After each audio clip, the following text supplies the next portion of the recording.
Dr. Doug Guthrie is a professor of global leadership at the Thunderbird School of Global Management and director of China Initiatives at Arizona State University. He's held visiting professorships at several business schools, including Kellogg, Harvard, INSEAD, I hope I'm saying that right, Stanford, Columbia, Emory, and too many other accolades to enumerate. He leads a think tank at ongloballeadership.com. Welcome to the Bridge to China, Professor Guthrie. Thanks for having me. So great to be here with you, Jason. Look forward to talking with you. Well, I noticed before when we were setting up, I spoke one word of Chinese and you recognized it. So I'm assuming you know some Chinese. China and studying Chinese has been my life for more than 30 years. When I went to the University of Chicago as an undergraduate, I thought I was just going to be studying economics and, do whatever I had to do to become a really good economist and go work for McKinsey. And I had a Taiwanese roommate, and he dared me to study Chinese, and I fell in love with the language. And so I've basically been studying Chinese since I was about 19 years old. Wow. So, I think that beginning early thing starts, it helps a lot. I didn't start learning Chinese until I was in my 30s. So my Chinese is just passable, but I get around here in China. So you are active in fostering connections between China and other countries, notably the United States, particularly through people-to-people exchanges. You recently gave a speech in Beijing at the Western Return Scholars Association on Sino-U.S. relations, which was attended by many scholars who once studied in the U.S. Could you share some key takeaways from that event? Well, yes, thank you. And yeah, but as a young China scholar and somebody who fell in love with the language, literature, culture, and history, and then the real times in my life came when I lived in Taiwan for a year right after that. And then when I was doing my doctoral dissertation research and living in Shanghai in the mid 1990s. And, so my life has really been committed to being sort of just back and forth in China. And for me, that's how I've become a scholar and a practitioner, somebody who studies and researches and writes about the issues, but also somebody who advises people about in governments and in corporations about how we continue to grow together. Our two economies are the two largest economies in the world. We used to be the two largest trading partners, and now this little fallacy of the idea that Mexico is actually the largest trading partner. And I say fallacy because, it's just because a lot of Chinese goods are being carted through Mexico. And so it's, but China and the United States are still very deeply, deeply connected to each other. But the people-to-people exchange stuff is real. Like, it's really, really important. And so, in the past, I've always just done that as a way of getting executives and people studying and politicians to really think deeply about China. But now it is so, so important, Jason, because our two countries are so closely related, and I haven't seen relations this bad in 30 years. And so it's so important that we get over there and we talk to people. One of the fun moments that came in my talk was one of my old friends is a person who I just respect very deeply in China. He's, I think, the greatest Chinese economist. His name's Justin Lin, and he was the senior economist for the World Bank when I was the dean of the business school at George Washington University. So we were both in Washington, and we became friends. And he helped me when I was helping Apple in China, and he also is a very, very high level person and advises President Xi, and it was a wonderful moment in this talk because the person who organized the talk introduced me to my translator, and she said, "You two have something in common." And I said, "What's that?" And she said, "Well, you both really care about somebody who is a really important economist." And I said, "What are you talking about?" And she said, "Well, I know you really care about Justin Lin, and you two are old friends, and this is Justin Lin's daughter-in-law, and she's going to be your translator." And so it was really kind of an artful organizing of the issues. And now I'm back in touch with Justin Lin, and he and I are going to continue working together. People-to-people exchanges, my friend. This is what we need right now. I agree. I think the Xiaohongshu revolution, or all the Americans now using Red Note, is an important step forward for a lot of Americans and Chinese people who were able to communicate in a way that they weren't just last year. So and just those connections seem to be really important for our peoples to understand one another. We're in a complex time, as you just mentioned. 30 years. That's kind of, it makes me feel sad that we're at a dark point after for 3 decades. May I ask your general opinion of the effects of the current trade war in general, and on China and the U.S. in particular? So, so thank you. And the reason I say 30 years is because, I remember all too well when I was first living in Shanghai, and, things were okay, but we needed for them to kind of continue to develop and get better. And, this was China and the U.S. normalized their relations in 1979 when Deng Xiaoping came to Washington and, shook hands with Jimmy Carter, and they talked about what they were going to do. And but it wasn't until 1994 under the Clinton administration that the China engagement policy was set in motion, and that paved the way for China to get into the World Trade Organization. And since then, since 94, we've been working in partnership and just building our economies together. Things got a little more tense in 2013, but it still felt like we were still in close partnership. And then, of course, 2016 was the first blustery period of President Trump, and 2018 we saw our first tariffs, and then things were still okay, but they were getting more and more tense. But I haven't seen it like this. I have not seen it in this second period of the lead up to the Trump presidency in these first couple of months. I've just not seen this kind of negativity. And it's sad. It's very, very sad to me. When I was giving the talk that you mentioned in Beijing a couple of weeks ago, I was just so stunned at the tone of the room and the ways in which people were really, they weren't being aggressive or angry. They were just really plaintively asking Professor Doug, like, why do you guys hate us so much? Like, why don't we want to have relations with the United States anymore? And so, I think it's a bad moment for U.S.-China relations, and I hope through people-to-people exchanges we can kind of continue to dig our way out of it. But the more specific answer to your question, the trade war it's a ridiculous, horrible circumstance that is not going to benefit anybody. So I often, in my own blustery way, say, if Trump and Vance haven't had an economics class, I understand, but they seem to not understand how tariffs work. Tariffs are set up so that they increase the prices of things coming in, so that there will be incentives for people to buy American, right? Except that only works is if you have manufacturing supply chains that can produce things in America, and we don't. And so I think that there's just a ridiculous rhetoric on these issues, and I think people who are thoughtful about this know that the reality is that this just are prices that are passed on to U.S. consumers, and so it's bad for everybody. And they create a real kind of negativity in terms of U.S.-China relations, because what the administration is saying is, look, China stole your jobs, so now we're going to bring those jobs back, even though they can't. And so I just think it's a toxic way of deciding how to have an economic dialogue. And, the bottom line is that we're married to China. There is just no way that we are delinking or decoupling from China. And so it's a very, very, very, I'm very down on what the administration's doing with the trade war right now.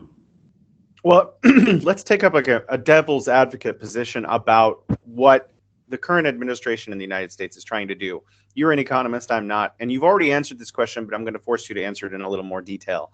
So it does appear that the White House is attempting to force the U.S. companies to build in the USA, and there are a lot of people in the current administration and around them supporting them that think that this is possible. Do you think that the U.S. can rebuild its supply chains if it raises tariffs on Canada, Mexico, Europe, Japan, China, etc.? Do you think that if by cutting the United States off from the rest of the world will force the United States manufacturing to come back? Is that going to work? Well, I mean, in theory, it could work, right? Because you have the whole concept, as you pointed out, and I've already said it, but let me just reiterate it for the audience again. The idea of tariffs, the theory is that if you raise prices of goods at the border, those prices are going to be passed on to consumers. And therefore, if making goods in America is more expensive because wages are higher in the American labor force, but if that tariff equalizes the price, then you're going to buy American and support jobs. Now, the problem with this is that you have to have sophisticated manufacturing supply chains. China has been building the most sophisticated manufacturing supply chain in the world for the last 40 years.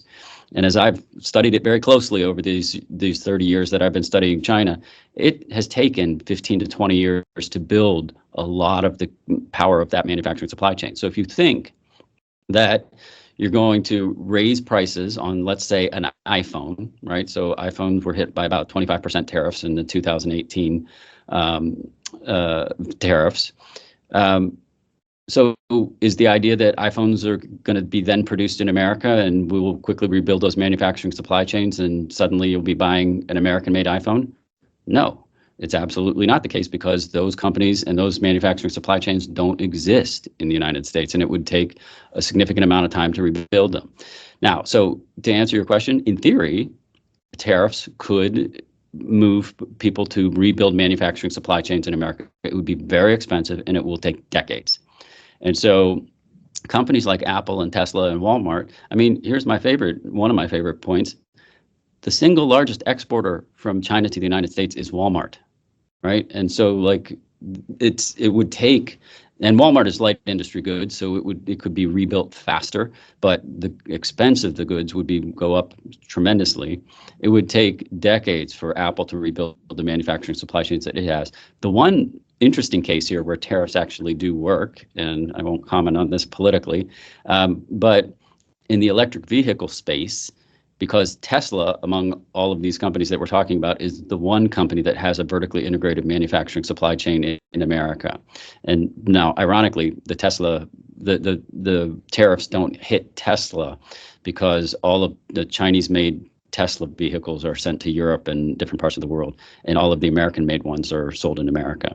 But again, so the key answer to your question is, if tariffs are going to work, you have to have manufacturing supply chains where these things can be produced, and it will take decades to rebuild those in America. So it sounds relatively unrealistic.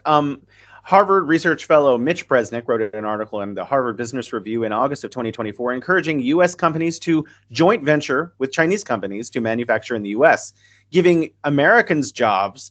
Technology transfers back to the United States in exchange for Chinese access to the U.S. consumer market. So solar panels, maybe EVs, if it was Detroit and BYD and so forth, could potentially be made in the U.S. at relatively competitive prices, at least for the U.S. market. Is this a reasonable way forward? Should Chinese and American companies be working together to build some manufacturing in the United States again? I love this article and I love this idea. I think it's a brilliant, thought-provoking piece and got me thinking a lot about these issues. And yes, the short answer is yes. If we really had responsible people running the economy and sort of thinking in diplomatic ways about how to continue to build our relations with China, and we wanted to create jobs in America and create manufacturing supply chains, this is the way, right? Giving Chinese companies incentives to build joint venture relationships such that they're building manufacturing supply chains in America. I would love to see that happen. To give you one very concrete example where it is happening, the little Taiwanese semiconductor company TSMC, there's a very complex politics around this issue, but under the CHIPS Act, under President Biden, the United States government gave an incentive package of $6.5 billion to begin the process of TSMC thinking about developing in the manufacturing supply chain for 3 fab sites in Arizona.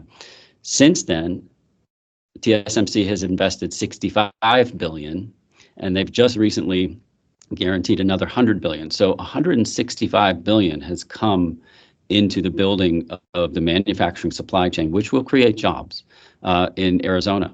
And so this works. Now, it has to be a very, very delicate and complex process. And so JA Solar is another company that's thinking very deeply about Arizona because they want to build these industrial clusters here. And so I think this is brilliant, and I love this idea. It's complicated, though. and it takes Mhm. time. And having just a blustery administration who screams tariffs, tariffs, tariffs, tariffs, that's not how it happens. It happens by very, very careful negotiations. But this is, if you want to create jobs in America, you have to have the people behind you who have built the most sophisticated manufacturing supply chains in the world, and those are mostly Chinese firms. Hello, are you still there? Jason? Jason?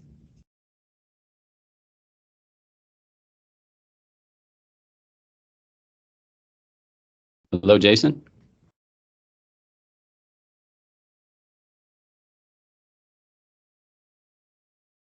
Jason, Can you? Hello, can you hear me? I can hear you Hello. now. All Yeah. right, I had to. Okay, well, I'll cut that part out. I had Okay. to switch one of my VPNs around. All right, so let's talk about the World Trade Organization. I don't understand it. I don't think most people do. Could you explain, is the World Trade Organization, or also the WTO, capable of managing the tariff spat between China and the US? So first of all, the World Trade Organization, it's an important body, and it's an important arbiter of trade. At least it was in the years, the last up until about a decade ago.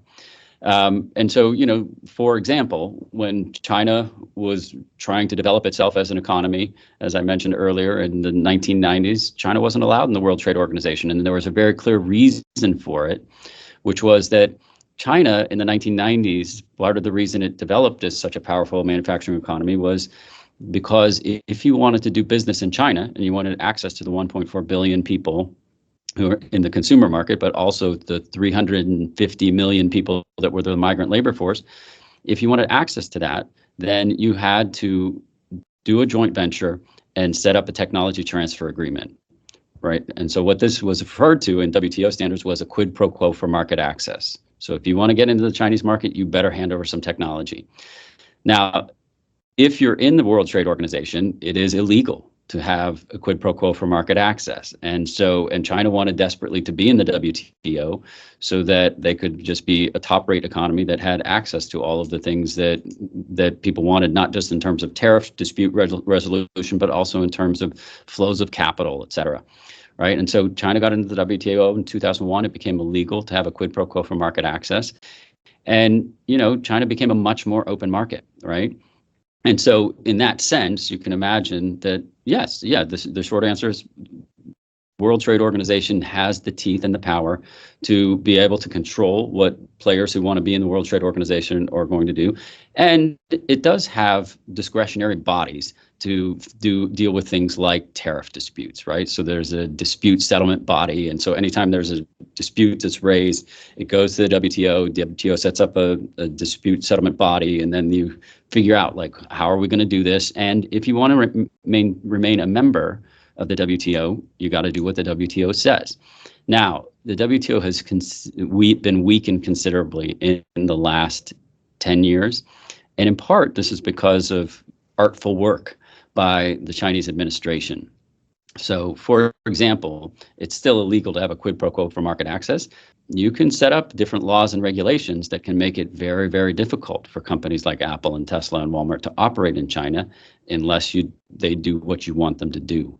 Right. And so under this, as China has risen in power and China has become a very, very creative economic actor within this system, the WTO has gotten weaker. And I think these days the WTO is sort of, in my opinion, not taken nearly as seriously as it was 10 and 15 years ago.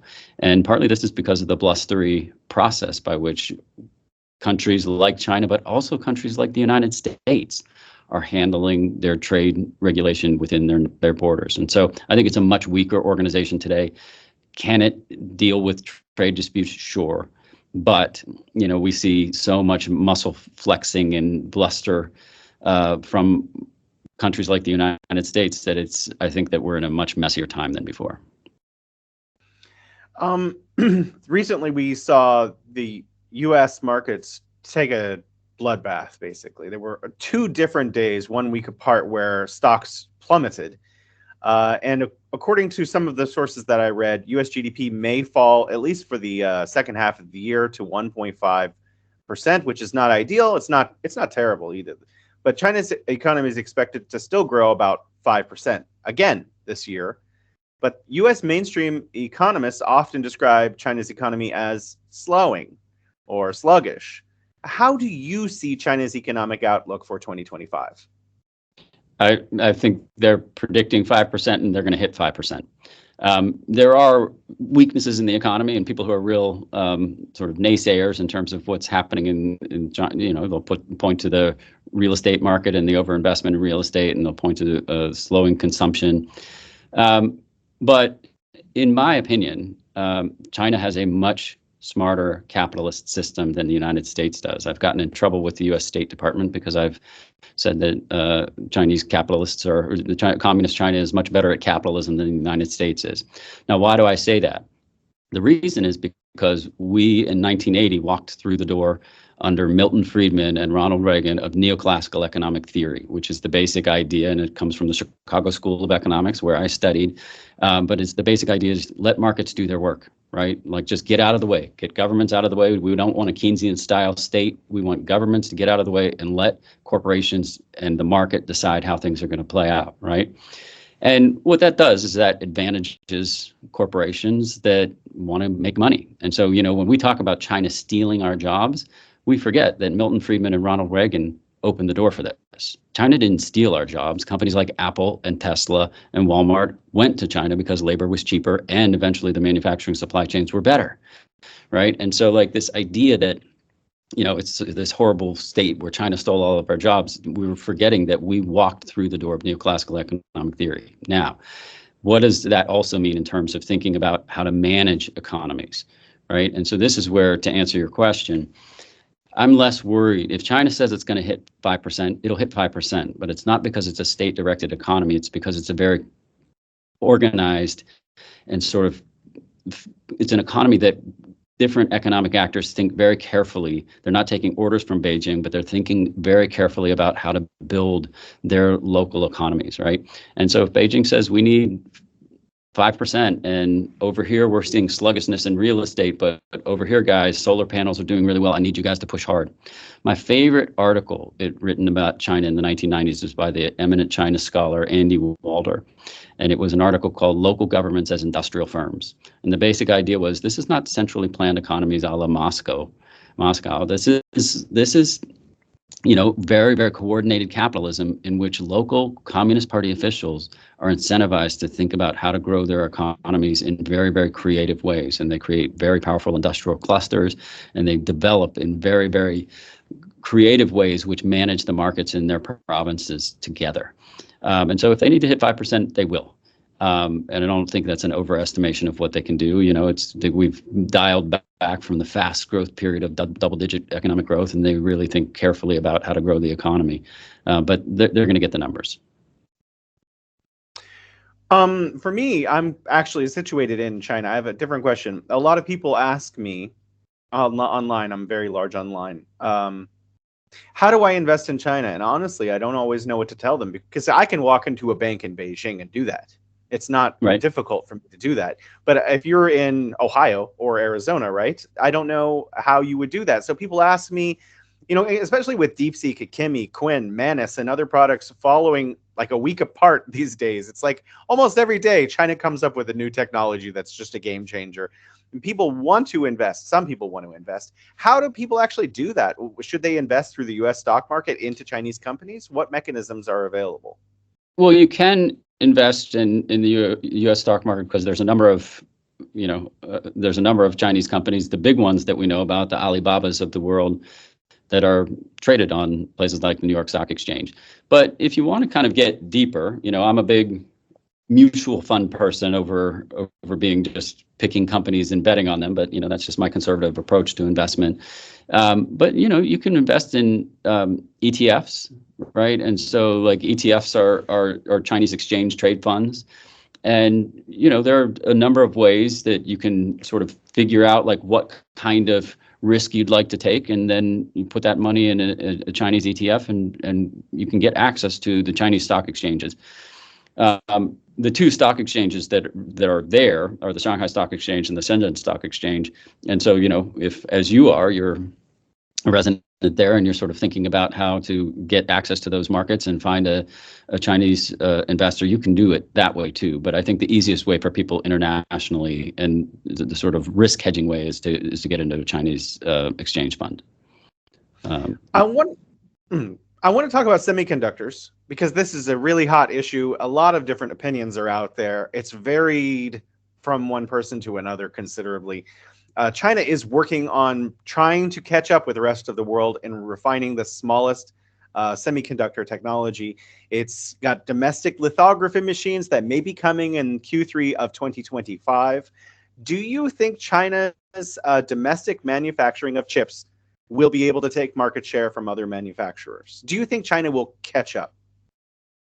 The short answer is yes. And again, I'm very bullish on just how studious the Chinese manufacturers are in terms of what they can learn from the world. And of course, the leaders in the world right now are places like TSMC and by the way, TSMC, it is building its 3 new fabs in Arizona around Phoenix, but it also has plants in China around Nanjing. And so, China is still learning in terms of how to develop what they're doing. But, there's other players here, right? There's the Semiconductor Manufacturing Investment Corporation, SMIC. There's the Yangtze Telecom Corporation. And, these are powerful players. They're not quite there with everybody else, but they're developing quickly. One of the great moments I thought was about a year ago, but it was, like we've forbidden Huawei to have anything to do with U.S. markets for a long time. And, I used to advise the Huawei people back a decade or more ago. And it was really sad because, I think, again, you're better off by thinking about economic development and partnership and how do we all keep track of each other? Well, tariffs and excluding people from economies or excluding companies from economies is not the way you keep tabs on them, right?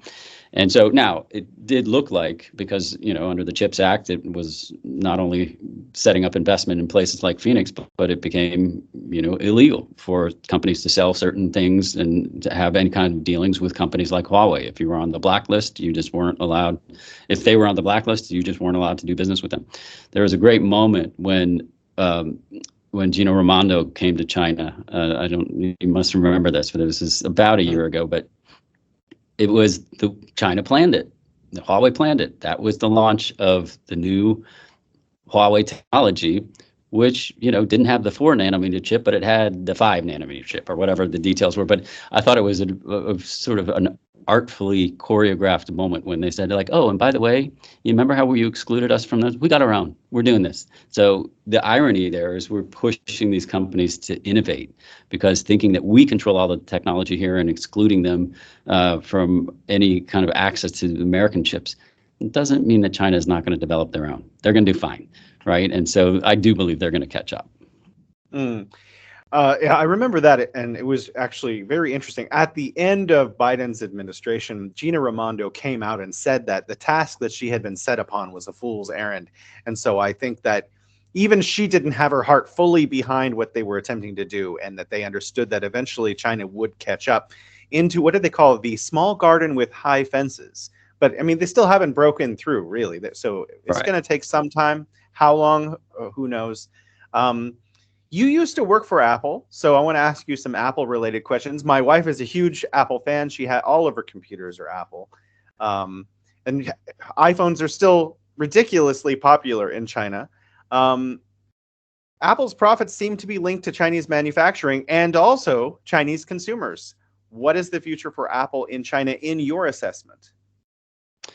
So it's a great question, and this is of such an important area because Apple is just one of many companies, but Apple is the one that I know the best, and it's the one that I always say, Apple, Tesla, Walmart, these companies are married to China, and there is no delinking or decoupling. And just because Foxconn has a plant in Chennai does not mean iPhones can be made in India. right? Foxconn is just final assembly. So here's my favorite statistic for Apple. Apple controls about 30% of the smartphone market share in the world, right? So 1 in 3 people have an iPhone. You want to guess what level of profits they take in that product? No idea. It's about 90. It's about 90%. So 1 in 3 people have an iPhone, but Apple takes 90% of the profits in the smartphone segment, meaning all of the other companies get to divide up 10% of profits, right? Wow. How is that? Well, that happens not because iPhones are awesome and they're more expensive than others. It happens because Apple has worked together with China in building industrial clusters around all of the components and modules that they make. So here's what happens is that, I mean, this is Tim Cook's brilliance. He is a brilliant, we always think of Steve Jobs as the product genius, but Tim Cook is the business genius. And so Tim Cook is the one who took Apple into China in 2001, right after China's entry to the WTO. And basically, instead of having the product engineers there who are building the ideas of products, the key thing is, if you want to make an iPhone, touchscreen glass is a brilliant idea. But whether you can make that in a Cupertino laboratory or not doesn't matter. What matters is, can you produce 1 million of them a quarter? Right. And so you have to have a very efficient manufacturing supply chain to do that. And so a lot of the real talent for Apple is not the product people in China. Talent for Apple in China is not the product people. It is the operations managers. And so what will happen is that the operations managers will work with different organizations, different factories that are industrial clusters around a given component or module, and they will vie for Apple's attention because Apple will embed their ops supply chain people in those factories, right? And they will help those factories become efficient. And so what will happen is that they will end up working for Apple for free. Not for free in terms of cost, but for zero margins. Basically, they'll fight with each other over the bidding for the next launch, and they will end up working for Apple for 1 or 2% margins, and Apple takes all of the rest. Why would they do that? Now, I've had people in these firms, the CEOs say to me, Doug, can't we just get a little bit more? And I'll say, don't work for Apple. Just don't do it. Don't take the contract. And they would say, we have to. And I would say, why? And they said, because we learned so much from the Apple operations engineers. And then they turn around and go make their money from everybody else, right? Because they were the firm that worked on that component with Apple. And then, anybody else, Samsung, Huawei, or Oppo, Vivo, Xiaomi, they'll take them because they want to work with them, with the firms that work with Apple. And so Apple doesn't just have Foxconn making phones. Apple works with 1,600 Chinese suppliers, and they all compete with each other for Apple's attention. And so then Apple drives the margin down, and Apple walks away with 90% of the margins in the smartphone segment. So it's brilliant stuff. But the kicker is when we think, well, let's just have a trade war and Apple can go make their phones in Chennai or in Texas. That's not how it works. Right? It works because of these industrial clusters that are so embedded in China, and the relationships that companies like Apple and Tesla's the same too, by the way. I mean, Tesla has its own gigafactory, but the gigafactory is, again, just final assembly. They're working with hundreds and hundreds of suppliers of different components in the electric vehicle market. And so, these companies can't just up and move to places like India. Maybe eventually they could, but just with China, it will take 30 years to build a manufacturing supply chain as sophisticated as China's. And so we just are not going anywhere. And so, I think Apple's a fascinating case, and I sort of love the story of what they did with China, but they're deeply, deeply embedded. And so, this is this is what I think is the danger of this kind of trade war mentality, is that we just don't realize. So you can't violate the quid pro quo for market access, but you can change laws that make it impossible for companies like Apple to operate. And then suddenly Apple's in trouble, and they better figure out what those local officials want. So here's the tricky thing about a quid pro quo for market access. If China asks Apple for something, or any company, and says, this is what we want if you want to be here, then that's a violation of the World Trade Organization rules of the quid pro quo for market access. If you, as an Apple employee, ask a local official what he or she wants, then they didn't violate the WTO rules, right? So if you figure out wow, in Guizhou, you guys are a really poor province, had a very poor province that he was governing. And we thought it would be good to build a relationship with him. And so it ended up that they wanted data centers, right? And sort of we heard from the inside track that Guizhou wanted data centers. And so if you offer it, it's not a violation of the quid pro quo for market access. And so there's just a very, very interesting dance that everybody's playing. And, these companies are smart. Like they know what they have to do to be able to continue to use the manufacturing supply chain there. But again, Apple's married. Like they're not going anywhere, or if they are, it will take decades for them to do that. And China holds the cards here, because if China really wanted to hurt the U.S. economy, and it decided to make life very difficult for Apple and Tesla, and Apple suddenly wasn't the second most profitable company in the world and not the most valuable company in the world, that would affect everybody's 401ks. Everybody who has a 401k that's invested in an index fund, wow, this would be and so I don't know if the Trump administration knows this. I know that Elon Musk knows it. And so China still holds the cards. Well, I think you kind of answered this already, specifically about Apple, but I wanted to ask about, cheap labor, because this is something I think us non-economists struggle with. Obviously China's labor has become more expensive over the last 20 years. Probably wages have more than doubled in China, but we still have countries like Thailand or India or countries all throughout the global south that can produce things for much lower wages. So why do companies continue to manufacture in China? Well, so I love the question, because again, this gets to the complexities of how you think about building manufacturing supply chains, right? And so, yes, manufacturing supply chains is about having the best technology and having really good people who are trained to run these supply lines.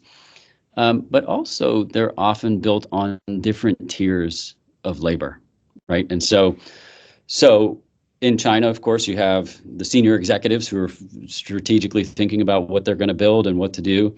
And then you have a vocational technical labor force that oversees the line management. And China has been very, very good, much better than the United States over the last 30 years in investing in vocational technical education, right? So in China, like the numbers of how many kids go to college are still relatively low, but the number of kids going to vocational technical education schools like the Jiaxing Polytechnic Institute in Zhejiang province, I mean, these are incredible places that have been built up over the last 20 years. And so they're basically training people not to get BAs, but to be able to manage supply lines. So you have senior people who are the leaders that go to, Tsinghua University or Beida or wherever, Shanghai Jiaotong, and then you have vocational technical people who went to polytechnic institutes who can manage lines. And then you have a much cheaper labor force, right? And so here's where things are very interesting, is in addition to having cheap labor forces that come from what's called the Liudong Renkou, basically the labor dispatch system, the floating population, right? So you have people who come in from the countryside and there's still labor contracts and they have the minimum wages that you can pay. But the other thing that China has been so effective at is understanding the seasonal production of a given product, right? And so think about how iPhones are produced, right? So, if you want to basically hire people so that you can produce basic number of iPhones for every year. So let's take, for example, Foxconn Zhengzhou. So Foxconn Zhengzhou is a final assembly plant, and it's a big operation in Zhengzhou, and it's part of what helped make that city very effective. But on any given period of time, throughout most of the year, Foxconn Zhengzhou probably needs about 200,000 people to be employed in that factory to basically be able to make as many iPhones that they're going to be averaging over the course of the year, except for 2 months out of every year when there's a huge spike in production because there's a new iPhone launch, right? So iPhone 16, oh my God, it's coming out. And so Foxconn Zhengzhou doesn't need 200,000 people for 2 months, it needs 1.2 million, right? And so suddenly you have this big spike, right? Now, if Foxconn Zhengzhou and Apple had to pay 1.2 million wage laborers over the course of 12 months, That's very different than paying 1.2 million people for 2 months and paying 200,000 people for the remaining 10 months. Now, how can you do that? Well, you have something that's called a labor dispatch system where the government is involved with the 350 million people who are the dispatch labor system. So 300, as many people as exist in the entire United States are cheap labor that are moved around the country depending on when the employment spikes are recorded. And so the government is very good at orchestrating this whole thing. The government brings the buses, it carts people from different factories. So there's a whole coordinated system that, the only place that could come close to this, of course, is India, because it's the only place with, say 350, 400 million people that could work for very cheap wages as temporary laborers. But India does not have a government that is sort of thinking about how to orchestrate the labor dispatch system.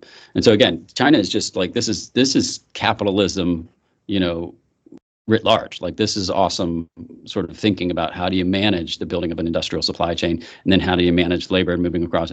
And so there's no place in the world that's even close to this. Now, we did used to talk a lot about when we were at Apple, well, we're diversifying and we're building relationships with Vietnam, right? And we actually, a number of people on the procurement team and the ops team that would go to Vietnam. But let's think about that. Vietnam is a country of 95 million people. Probably in terms of laborers, you have maybe 20 million, right? Or maybe a little bit more. And, so it's not the same structure, right? So you don't have a government that can move people. And if you're moving people across borders, that's where things get really messy and complicated. So you need a big migrant labor force inside of a country, and then you need a vocational technical trained force, and then you need the leaders of industry who are the educated the most highly. So it's just a very complicated system, and it's brilliant. It's brilliant. That is, I didn't know anything about this. This is actually very interesting, fascinating. I'm going to do a lot more research after this interview.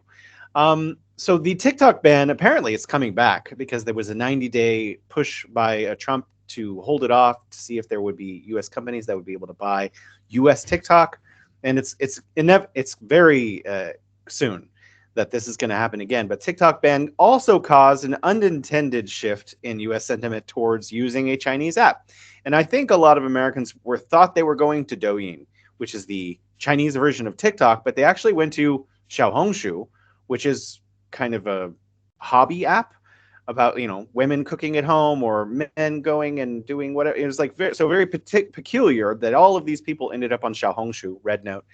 But millions of young Americans, at least for a short period of time, maybe tens of thousands left that are still actively using it, were suddenly making friends with millions of Chinese counterparts.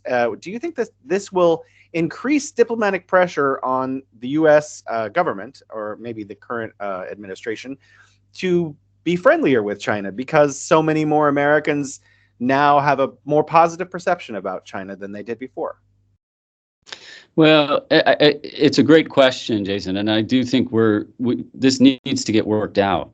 And it's not just that it needs to be worked out because people are making friends with people 7,000 miles away over Xiaohongshu, but which, by the way, I love that it's translated as Red Note, but really Xiaohongshu is Little Red Book, which is an allusion to Mao's Little Red Book of the Cultural Revolution. And so I think it's like I love that moment.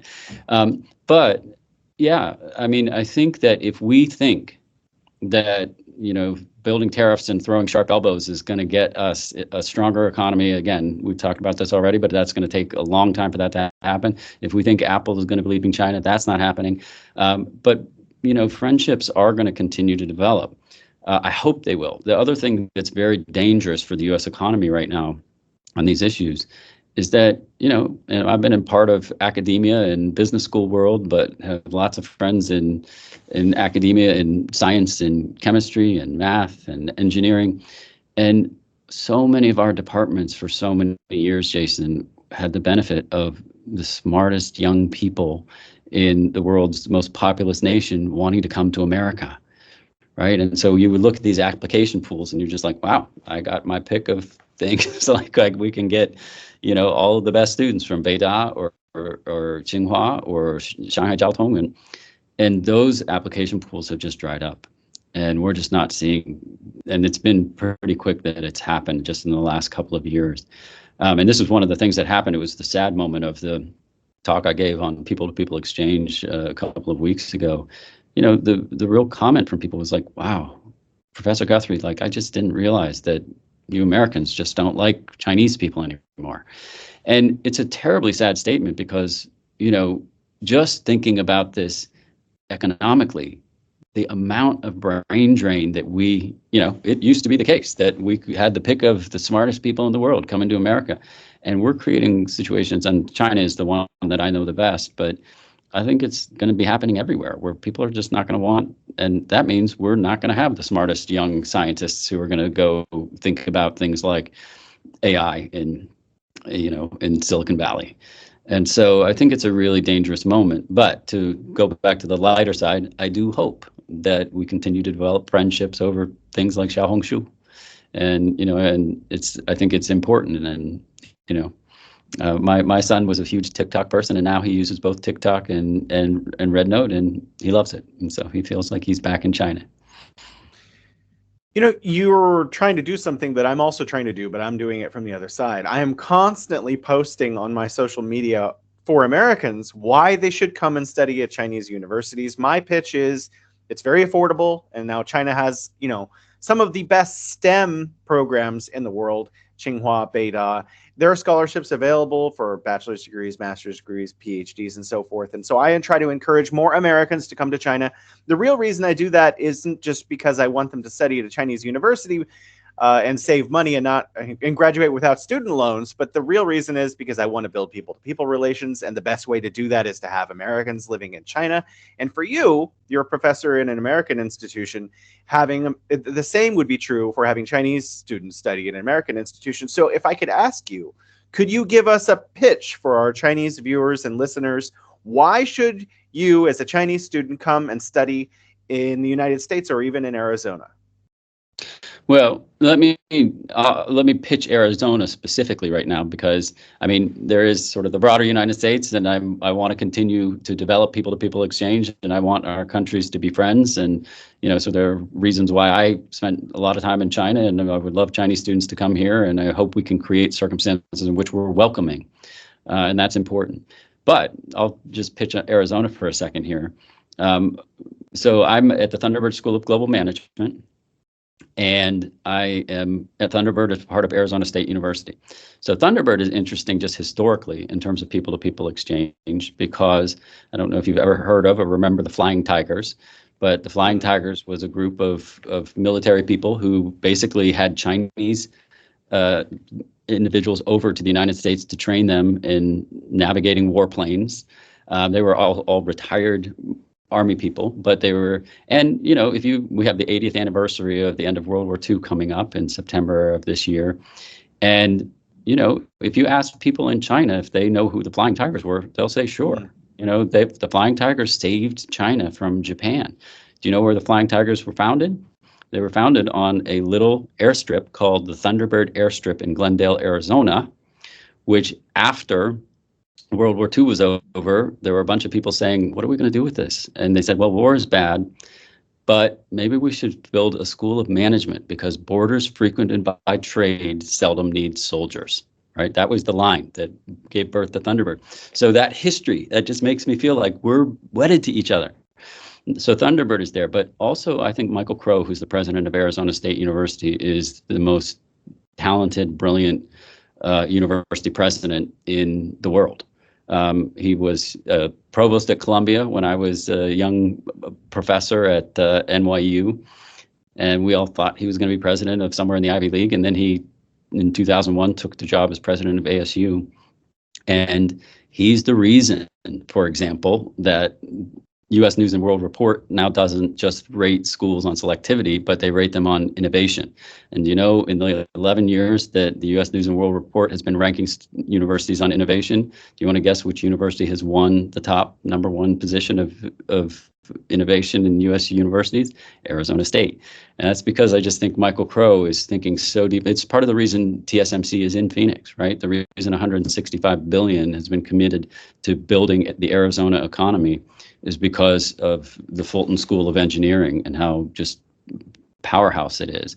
And so you have a really good opportunity. So even though we have tensions between each other, the U.S. is still an innovative place. There still is Silicon Valley, and there still are ways that in a globalizing economy, I think we all are less Chinese citizens and U.S. citizens if we hunker down and kind of build walls and think about how we're going to build things internally. But if we embrace learning from each other, I just think we're all better. And so that's my pitch. I hope students will come.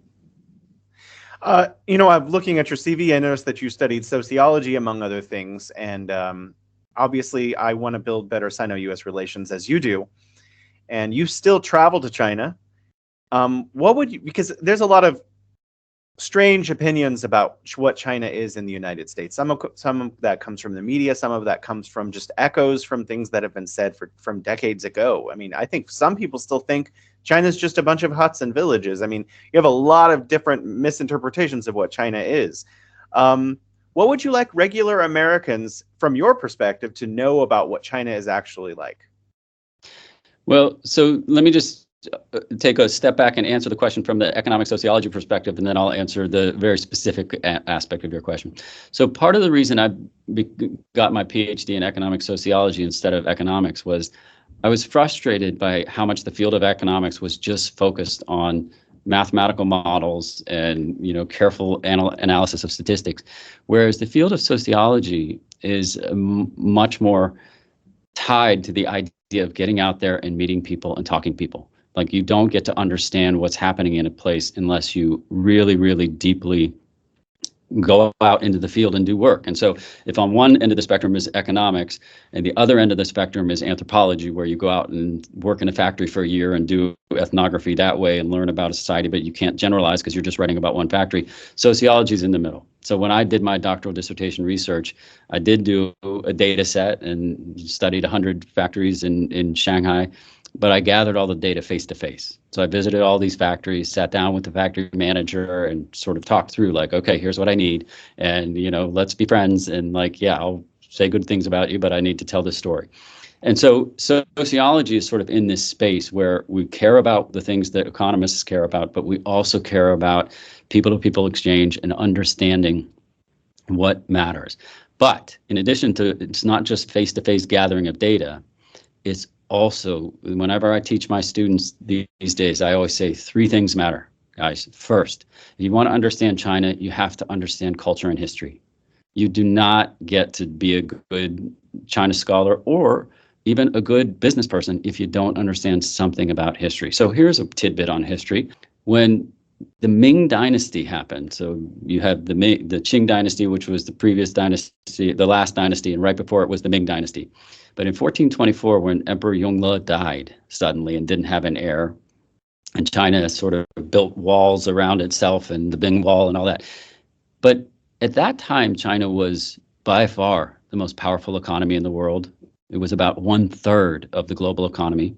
It also had the most powerful military force in the world. China's armada was hundreds of years ahead technologically of what the Europeans were doing at that time. And it was the most innovative place in the world, right? And so we often think like, well, Gutenberg, the printing press. Gutenberg didn't invent the printing press. The Chinese did, right? Gutenberg got it through the Silk Road and got the idea and brought it back.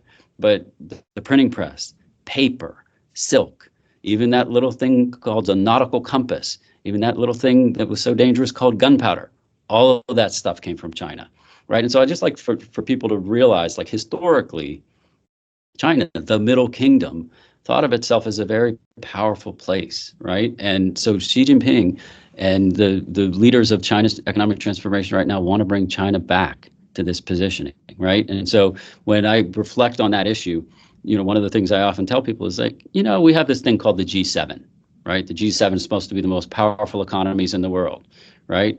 China's like, we're the second largest economy in the world. How come we don't get a seat at that table? And then people will say, well, no, but that's because it's capitalist democracies.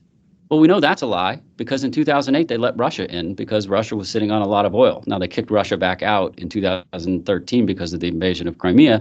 But when you say this to Chinese, we say, but you guys, it's okay. You can be at the kids' table. You can be at the G20 because you're a developing nation. And China's like, really? Really? We're the second largest economy in the world, and we're going to be the largest economy in the world in about 6 years. I'm sorry, guys. And so I just like to really get people to think about culture and history. The one other thing, sorry for the long-winded answer, but the one other thing I like to remind people of is if you think China is just this big place and you just need a government affairs office in Beijing, you're not getting China. China is a very complex system of 31 provincial level units. 4 of those are provincial level cities. And each of these places are just dramatically different. And so if you really want to understand China, you got to understand how Shanghai works and how Shenzhen works, but also how Zhejiang province works, and also how all the second and third tier cities that are building the industrial clusters that companies like Apple and Tesla work with. So it's a complex system. And so I encourage my students and the executives that I advise to really think carefully about culture and history and local political economy. So those are my tag pieces. I often say in my private life that I'm very happy to do this show because it's like having a one-on-one session each week with a new brilliant person. And I just wanted to say that one time on the air after this show because you have legitimately taught me a lot of things that I didn't know before this interview. And I just want to thank you so much for coming on the show, for educating me, for educating our listeners. And I hope that we can have you back someday in the future as well. Thank you so much for your time, Dr. Guthrie. So thank you, Jason. And you can have me back anytime. I've enjoyed this conversation, but let me just say the work you are doing is so important.